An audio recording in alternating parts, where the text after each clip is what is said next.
네, 여러분 안녕하세요. 갓지은 말씀 한 끼 히즈스토리 큐티 나눔 시간입니다. 오늘 말씀은 마태복음 5장 33절에서 48절까지의 말씀입니다.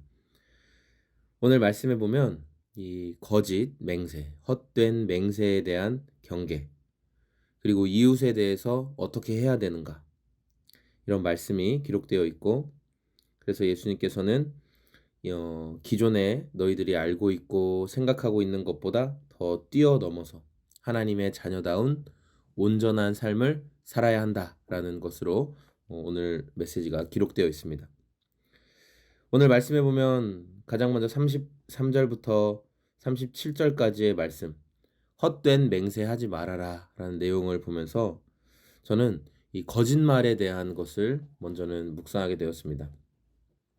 또 옛사람에게 말한 바 헛된 맹세를 하지 말고 내가 맹세한 것을 주께 지키라 하였다는 것을 너희가 들었으나, 그러니까 사람들이 이 맹세를 통해서 자기의 결백함을 말하려고 하는데, 무엇이든지 자주 사용되다 보면 이게 남용될 수 있거든요.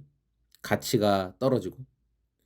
그런 것처럼 이 사람들이 내가 하나님의 이름으로 맹세한다, 그리고 나중에는 내가 이 땅을 두고 맹세한다, 내가 예루살렘으로 맹세한다, 내가 하늘을 두고 맹세한다, 이러면서 맹세를 남용하게 되었어요. 맹세를 남용한다는 것, 내가 지금 이 말을 하면서 이게 진실인지 아닌지 애매하고 분명하지 않은데, 애매한데 이건 맞을 거야 라고 생각하면서 헛된 맹세를 하는 거죠. 이건 거짓말이죠. 이것은 자기 기만이에요. 그러니까 나를 속이는 거예요. 이것은 괜찮을 거야, 이렇게 생각하면서 자신을 속이는 거죠. 38절부터는 이제 눈은 눈으로 갚고 이는 이로 갚고, 우리가 흔히 동해보복법이라고 하는, 그래서 어떻게 피해를 받으면 그 피해 받은 것에 대해서 어떻게 해야 되는가에 대한 내용인데, 오늘 우리 히드스토리에서 아주 잘 설명해 주신 것처럼 너희가 이 출애굽기에 나온 눈은 눈으로, 이는 이는, 손은 손으로 이렇게 피해를 받은 것을 피해 당사자가 이웃에게 직접 그렇게 가해를 하는 것이 아니라 재판관이 이 피해 당한 것을 보고 어떻게 이 피해를 갚을 것인지를 산정할 때 동해보복법으로 동일한 해를 주는 만큼의 값을 산정해라. 이러한 내용을 재판관에게 준 것이지, 서로 백성들 간에 네가 나에게 이런 피해를 입히면 나는 널 이렇게 때려버릴 거야, 이게 아니라는 거죠. 그러니까 저도 이 생각을 굉장히 잊고 있었던 것 같아요. 이 부분을 되게 놓치고 있었어요. 그냥 항상 동해보복법을 읽으면서도 과거에는 그냥 이렇게 피해를 받으면 그냥 백성들 간에 이렇게 했겠구나, 거기에 재판관이 있다는 생각을 제가 못한 거예요.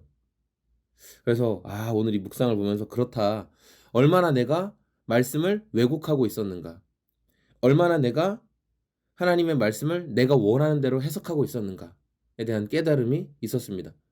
그렇잖아요. 여러분, 우리가 어떤 피해를 입었어요. 그러니까 말씀에도 이렇게 네가 이런 A라는 피해를 입었으면 상대방에게 A만큼 피해를 돌려줘야 돼, 이렇게 생각을 하고 그를 향한 악한 말을 하고 그를 향한 저주의 말을 하고 그러는 거죠. 그런데 예수님은 뭐라고 말씀하시냐면 45절에 이같이 한즉 하늘에 계신 너희 아버지의 아들이 되리니 이는 하나님이 그 해를 악인과 선인에게 비춰주시며 비를 의로운 자와 불의한 자에게 내려주심이라. 그러니까 하나님이 다 기억하고 계신다. 하나님이 재판장 되시고 하나님이 심판자 되시고 하나님이 계신데, 우리가 내 마음대로 내 자의적으로 나를 힘들게 한 사람을 저주하고 그를 죽이라고 하고 그를 막 핍박의 말을 하고 동해보복법을 내 마음대로 사용하는 것에 대해서 예수님이 옳지 않다라고 말씀하시는 거예요. 그래서 마지막 48절의 결론으로 그러므로 하늘에 계신 너희 아버지의 온전하신 것 같이 너희도 온전해라. 이렇게 우리 삶에 거짓말하지 않고, 그리고 하나님의 말씀을 나의 유익한 대로 말씀을 왜곡해서 해석하지 않는 사람은, 그런 사람은 정말 온전한 사람이라는 거예요. 저는 오늘 말씀을 묵상하면서 나를 속이는 거짓말, 나를 기만하는 거짓말, 그 어떤 것 가운데 가장 악한 것이 여러분 거짓말이라고 해요. 이 거짓말 때문에 모든 것들이 일어나고 결국은 내가 그 거짓말의 함정에 넘어지게 되죠. 오늘 저와 여러분들이 자신을 기만하고 또 하나님의 말씀을 은근히 자의적으로 해석해서 나의 유익을 위해 써먹는 이런 거짓말들, 나를 속이고 이웃을 속이는 이 거짓말들에서 자유할 수 있는, 거짓말의 유혹에 넘어가지 않는 저와 여러분의 오늘이 다 되었으면 좋겠습니다. 네, 여러분 감사합니다. 월요일 기쁜 하루 또 시작하시고 주님과 함께 동행하시길 소망합니다. 고맙습니다. 안녕히 계세요.